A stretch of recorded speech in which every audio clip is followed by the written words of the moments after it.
Welcome to Episode 3 of the 911 Survival Guide. My name is Bret Batchelor, Training Coordinator, NCT 911. Today we're going to be talking about, does my trainer hate me? So good morning to all my baby dispatchers, future dispatchers. Wake up, good morning. It's time to go save lives and make a difference.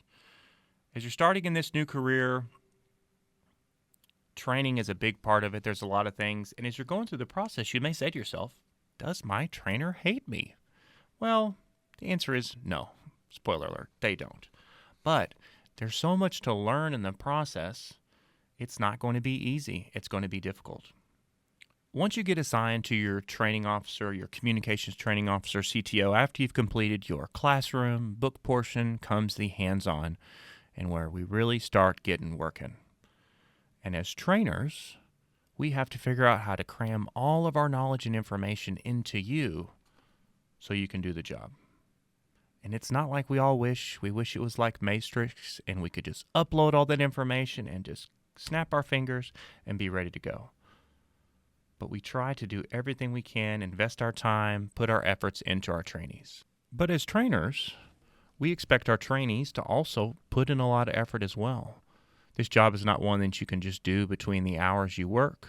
As a new trainee, you need to become familiar with your neighborhood, your area, your streets, pay attention to those things, start studying things outside of class, listen to the radio. Any person that's good at anything has to practice, but you also have to fail. There's going to be times where you don't do it right, you mess up, and that's what training's for. And as we begin our training, we have those trainers, some of those trainers like mine, been doing it 25 years when I started, and some are not that tenured. They've got to apply pressure. We all know how diamonds are made. You take a lump of coal and you apply enough pressure and you're going to make that diamond. The same thing with our trainees. During that process, we have to apply pressure, and one of two things is going to happen. We're going to come out with a diamond, a fully cut loose, ready to go on their own trainee, or that lump of coal is going to fracture. And dispatching is unlike any other profession. You don't know you can do it until you get in there and do it. Something else I've heard trainees tell me is, my trainer asked me when I'm going to cry. And I've heard trainees say they were upset, they want me to cry, they're trying to break me down. What is that about, Bret? Well, on the surface, that sounds pretty rough.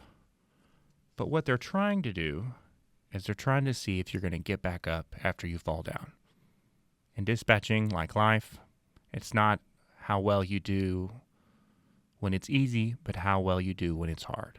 In dispatching, call taking, 911, you're going to stumble, you're going to bobble, and especially when you're new, there's going to be a lot of learning curves. But what you can't do is you can't get knocked down and quit.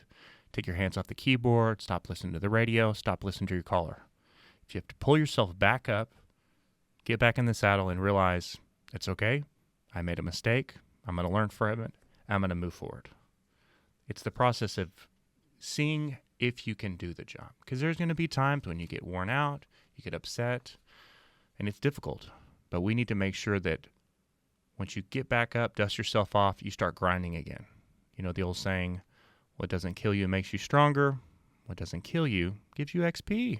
And that's what we're doing. As a dispatcher, you're just learning and getting more experience through the process. And during that training process, you as our trainees are little baby dispatchers, and the trainers are your little mama birds, papa birds. We want to take care of you, look over you, protect you. You doing well reflects good on us. And if we're hiring you, that means we're short-staffed, and we've probably been working more. And during the process of a trainer, you have people come in, you get excited, and they don't make it. They quit. They can't do the job. And that's tough. And at times, our little trainer hearts become hardened. But for all those trainers and those veteran dispatchers, remember what it was like when you were new, when you were training and you were scared and trying to learn things. And treat that trainee how you wanted to be treated, not how you were treated. And finally, to all my baby dispatchers out there, just keep going. Don't stop. Continue. You can do it. Keep trying. Once you get cut loose, you're through with your phase, you're all on your own, your cord is cut, you've now entered the next phase of training, doing it all by yourself. And that's scary too. You can't learn everything during the training process. You have to learn as you go. But don't act like you know everything. Ask for help from those around you. Bring your notes. Be humble. Listen to others. And it's okay. When I started, it took me about a year and a half of doing the job every day before I stopped putting my notes up, before I felt comfortable and confident that no matter what happened, I could get through it. It's just a process. It's an incredible job. All you new dispatchers out there, find your community, find your friends to help you. Connect with those trainers. And trainers, we got to focus on building a new generation of telecommunicators, shaping them to what we want our call centers to be, not what they have been in the past. And in closing, remember your trainer doesn't hate you. They're just trying to make you great. Thank you for joining me today. And this is Bret Batchelor signing off.